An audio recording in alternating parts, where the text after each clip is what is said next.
والصلاة والسلام علی رسولہ الکریم وعلی آلہ وصحبہ اجمعین۔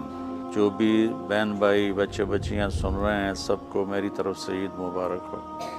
عید کی خوشی ہم کیوں مناتے ہیں، پہلے میں یہ تھوڑا سا واضح کر دوں کہ رمضان کا مہینہ اللہ نے پورا ایک ہمارے لیے خوشی کا مہینہ بنایا ہے، جس میں اللہ کی جنت کے دروازے کھول دیے جاتے ہیں، جہنم کے بند کر دیے جاتے ہیں، شیطان قید کر دیے جاتے ہیں، جنت کو روزانہ سجایا جاتا ہے، اللہ کا عرش پہلے آسمان پہ آ جاتا ہے، اللہ کی طرف سے اعلان ہو رہا ہوتا ہے، کوئی بخشش چاہنے والا، کوئی حاجت مانگنے والا، فرض 70 فرضوں کے برابر ہو جاتا ہے اور نفل فرض کے برابر ہو جاتا ہے، اور نفل اور فرض کا فرق اتنا بڑا ہے کہ قیامت تک 2 رکعت نفل پڑھتا رہے تو فرض رکعت کے ایک سجدے کے برابر نہیں، اور اس میں جو مر جاتے ہیں اہل ایمان ان کا حساب نہیں ہوتا، ان کو قبر میں منکر نکیر نہیں آتے، اللہ تعالیٰ ان کو معاف فرما دیتا ہے۔ اس طرح 29 دن رات یہ سلسلہ چلتا ہے، اور آخری رات پھر اللہ تعالیٰ اعلان فرماتے ہیں کہ میرے بندوں نے رات کو قیام کیا، یعنی تراویح کی نماز پڑھی، دن میں روزہ رکھا، تو میں نے اس پر ان سب کی بخشش فرما دی۔ تو اس خوشی میں پھر ہم سب مل کر اللہ کی بارگاہ میں شکرانے کے مل کر 2 نفل ادا کرتے ہیں اور اللہ کا شکر ادا کرتے ہیں کہ یا اللہ تیرا شکر ہے تو نے ہمارے گناہوں کو معاف فرمایا، جہنم کو ہم پہ حرام کیا، جنت کو ہم پہ واجب کیا۔ اصل تو عید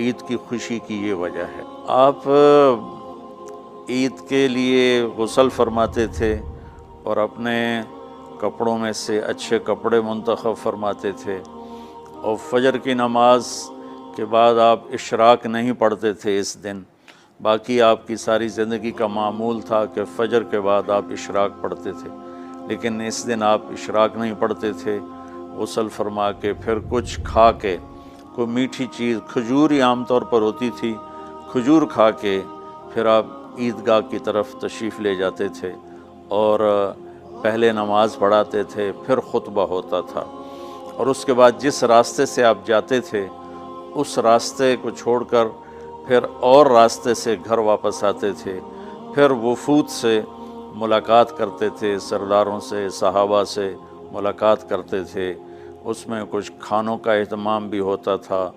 اس طرح ایک عام روٹین کی عید ہوتی تھی آپ کی، ملاقاتیں کرنا، کھانوں میں جانا اور اچھے کپڑے پہننا، سب کو خوشی سے ملنا، یہ عید الفطر پر آپ کا یہ معمول تھا۔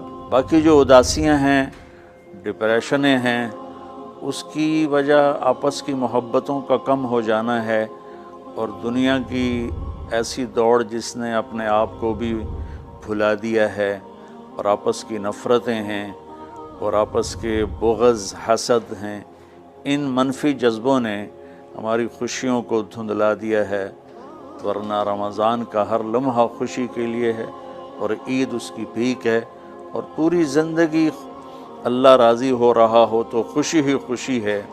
ہمیں اپنے ملک سے، اپنی نسل سے آپس کی نفرتیں، حسد، بغض یہ مٹانے ہوں گے، تب جا کر ہمیں حقیقی خوشیاں حاصل ہوں گی۔ میں اس عید کے خوشی کے موقع پر اپنی قوم سے ہاتھ جوڑ کے اپیل کروں گا کہ جھوٹ بولنا چھوڑ دیں، دھوکہ دینا چھوڑ دیں اور ظلم کرنا چھوڑ دیں۔ مذہبی نفرت نے ہمیں تباہ کر دیا، سیاسی نفرت نے ہمیں تباہ کر دیا، صوبائی قومی نفرت نے ہمیں تباہ کر دیا، آپس کی رنجشوں کی نفرت نے ہمیں تباہ کر دیا۔ میں ساری قوم کے سامنے جھولی پھیلا کر چاروں صوبوں کے رہنے والوں سے اور ہر مکتب فکر سے متعلق اہل ایمان سے یہ درخواست کرتا ہوں کہ آئیں ہم سچائی کو اپنا ساتھی بنائیں اور دیانتداری سے اپنے آپ کو آراستہ کریں اور انصاف کا ساتھ دیں، نہ ظالم بنیں نہ ظالم کا ساتھ دیں۔ اسلام 2 چیزوں کا مجموعہ ہے، ایک اللہ کا حق ہے جو عبادات کی شکل میں ہے، اور ایک اللہ کے بندوں کا حق ہے جو اخلاقیات اور معاملات اور معاشرت کی شکل میں ہے۔ یہ دونوں کمپلسری پیپر ہیں، دونوں لازمی پیپر ہیں، ان دونوں میں پاس ہونا ضروری ہے۔ میری نماز اچھی ہے لیکن میری دکان پہ جھوٹ ہے تو نماز اس جھوٹ کی کمی کو پورا نہیں کر سکے گی۔ میری دکان پہ سچ ہے لیکن میں نماز نہیں پڑھتا تو میرا یہ سچ بولنا میرے نماز کی کمی کو پورا نہیں کر سکتا۔ اللہ کے نبی نے دنیا سے جاتے ہوئے 2 لفظوں میں سارا دین بتا دیا تھا۔ جب آپ کے جانے کا وقت قریب تھا تو آپ 2 لفظ دہرا رہے تھے، الصلاۃ وما ملکت ایمانکم، میری امت میرے بعد ایک نماز نہ چھوڑنا، اور ایک امت کے غریب مسکین لوگوں سے، نوکر غلاموں سے اچھا سلوک کرنا۔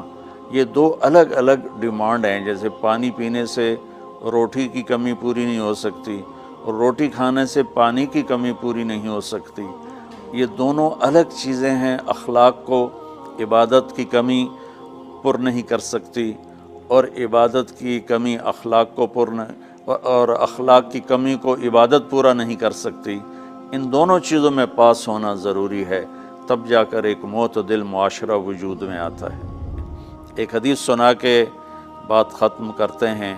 میرے نبی وضو فرما رہے تھے تو صحابہ آپ کے وضو کا پانی گرنے نہیں دے رہے تھے، نیچے سے لے کر کوئی پی رہا تھا، کوئی منہ پہ مل رہا تھا۔